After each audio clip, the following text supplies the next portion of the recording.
Giants ने ही तांगशैंग को जकड़ लिया है और तांगशैंग इनकी कैद से नहीं छूट पा रहा है। ये देखकर तांगशैंग हैरान है क्योंकि उसका ट्राइडेंट 900 केजी का है और प्लस उसकी स्ट्रेंथ भी है जिसको इन्होंने जकड़ रखा है। इनको पता चल गया है कि मैं ब्लू सिल्वर एम्परर हूँ, फिर भी ये मुझसे नहीं डरे हैं। इन जायंट एंट्स की इंटेलिजेंस ह्यूमन के बराबर है और ये तांगशैंग को अब 3 डायरेक्शन से खींच लेती है। तांगशैंग को काफी दर्द होने लगता है, लेकिन फिर ज्यादा फोर्स की वजह से ब्लू सिल्वर प्लांट टूट जाती है और तांगशैंग आजाद हो जाता है। तांगशैंग फिर तुरंत जायंट एंट्स के ऊपर जाकर giant app left hand spirit bone technique की ग्रेविटी क्रैश को यूज करता है और बहुत बड़ा पत्थर जायंट्स के ऊपर लाकर पत्थर को ग्रेविटी क्रैश के नीचे लाकर उन पर देकर मारता है। वो साथ ही साथ पत्थर पर अपना भी फोर्स लगाता है जिससे जायंट एंट्स दब जाती हैं और इस जायंट एंट्स को भी काफी दर्द होता है, लेकिन वो कैसे न कैसे करके वापस खड़ी हो जाती हैं। तांगशैंग हवा में है इसलिए वो तांगशैंग के ऊपर पत्थर फेंकने लगती है। कई सारे पत्थर चट्टानें तांगशैंग के ऊपर आकर गिरने लगती हैं और जमीन भी पूरे तरीके से शेक कर रही है। तांगशैंग भागकर इन पत्थरों से बचने की कोशिश करता है और जो पत्थर आसमान से ऊपर आ रहे हैं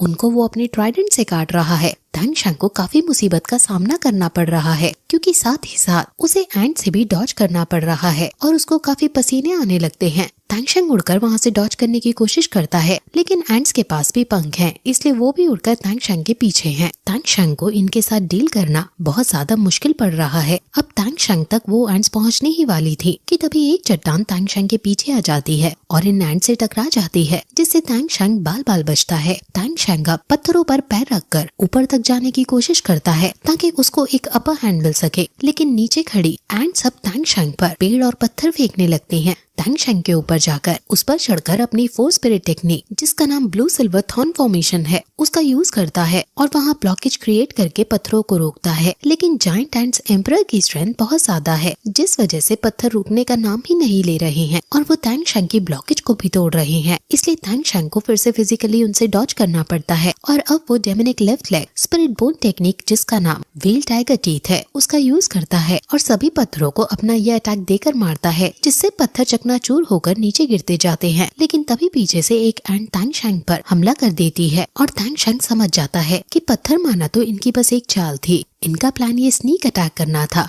तांगशैंग अपने डिफेंस को यूज करके पीछे से बचता है और आगे से जब 2 एंट्स उस पर हमला करती हैं तो वो नीचे झुककर उनसे डॉज करता है और तांगशैंग फिर उन पर हमला करता है और उनको दूर फेंक देता है। तांगशैंग अपनी 8 लेग स्पिरिट बोन टेक्निक का यूज करके उन्हें मार रहा है जो उसने अभी अभी प्राप्त की है और वो वहाँ पर उन्हें जोर जोर से घुमाकर उन्हें घायल कर देता है। अब वो एंट्स नीचे घायल होकर गिर जाती हैं और तांगशैंग सकर गोल्ड थ्रेड का यूज करके उनकी बॉडीज में अपनी तार फेंक देता है जो उनको पूरी तरह से जकड़ लेती हैं और तांगशैंग अब उनकी पार को सक करने लगता है, जिससे एंट्स बहुत ज्यादा कमजोर होने लगती हैं। जब से सकर गोल्ड थ्रेड में चेंजेस आए हैं ये बहुत ज्यादा शक्तिशाली हो गए हैं। तांगशैंग ने अभी अभी फाइट की है जिस वजह से उसकी सोल पार काफी ज्यादा ट्रेन हो गई है, इसलिए तांगशैंग उनकी एनर्जी को एब्जॉर्ब करने का डिसाइड करने लगता है। उसको काफी ज्यादा एनर्जी मिल रही है और तारों की वजह से कैरी जो एनर्जी हो रही है वो बिल्कुल भी रिड्यूस नहीं हो रही है। अगर तांगशैंग अपनी इस गोल्डन थ्रेड को पूरी तरह से विकसित कर ले तो तांगशैंग और ज्यादा पार को सक करने में कामयाब हो पाएगा। सकर गोल्ड थ्रेड्स और the 8 leg spirit bone human face spider से आई है, यानी ये नेचुरली इंसेक्ट टाइप बीस्ट के लिए कमजोरी है, इसलिए तांगशैंग को अपर हैंड मिल गया है। तांगशैंग अब नीचे उतरता है और सोचता है कि ये स्पिरिट बीस्ट काफी ज्यादा शक्तिशाली है और उनकी स्ट्रेंथ मेरे हाउथियान हैमर के स्पिरिट रिंग्स के लिए सफिशिएंट है। वो अब आगे बढ़ता है और उसके सामने 3 स्पिरिट रिंग्स आती हैं। तांगशैंग किसी एक की स्पिरिट रिंग एब्सॉर्ब करने की कोशिश करता है लेकिन नहीं कर पाता। उसको या तो तीनों स्पिरिट रिंग्स लेनी होंगी या फिर एक भी नहीं। अगर वो एक भी नहीं लेता तो उसे कोई और स्पिरिट बीस्ट ढूंढना होगा जिसमें उसका बहुत ज्यादा टाइम चला जाएगा,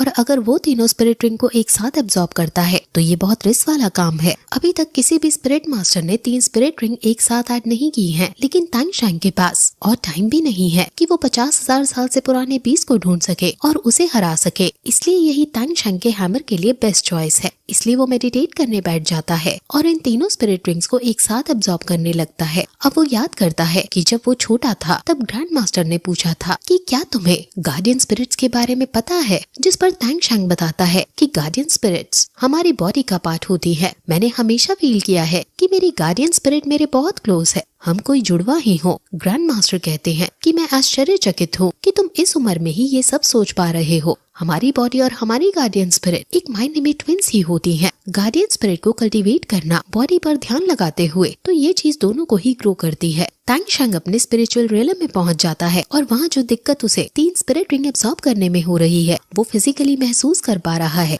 उसके सामने कई सारे चक्रा यानी राउंड ब्लेड्स उस पर हमला कर रहे हैं और तांगशैंग ज़ुआनदुआन मूव से उनसे बचने की कोशिश करता है, लेकिन उसकी ये ट्रिक यहाँ काम नहीं आती और उसको चक्रा से चोट लग जाती है। तांगशैंग फिर याद करता है कि बचपन में उसने पूछा था कि अगर हमारी गार्डियन स्पिरिट हमारी बॉडी ट्विन ही होती है तो क्यों हम थिंक कर पाते हैं और क्यों हमारी गार्डियन स्पिरिट नहीं कर पाती। ग्रैंड मास्टर कहते हैं कि गार्डियन स्पिरिट के पास खुद की सोल होती है, सिर्फ हम ही उसे फील नहीं कर पाते। अगर किसी दिन तुम अपनी ट्विन गार्डियन स्पिरिट के हार्ट को समझ पाए, उसको प्रूव कर पाए अपने एक्शन से, तो तुम उसके असली ब्रदर बन सकते हो। तांगशैंग पूछता है कि मुझे क्या करना चाहिए उसको प्रूव करने के लिए, तो ग्रैंड मास्टर कहते हैं कि मैं तुम्हें इसका आंसर नहीं दे सकता हूँ। इस दुनिया में ऐसा कोई भी महान आदमी नहीं जो तुम्हें इसका आंसर दे सके। तुम्हें ये खुद ही पता करना होगा और स्पिरिट मास्टर बनने की जर्नी भी बहुत लंबी है। तुम्हें हर एक पहाड़ पर चढ़कर अगले बड़े पहाड़ पर चढ़ने के बारे में सोचना होगा। तुम पहाड़ों के बीच में कभी आराम नहीं कर सकते। तांगशैंग समझ गया था और अब वो मोटिवेट होकर मेडिटेशन पर ध्यान लगाता है और फिर ये एपिसोड यहीं खत्म हो जाता है।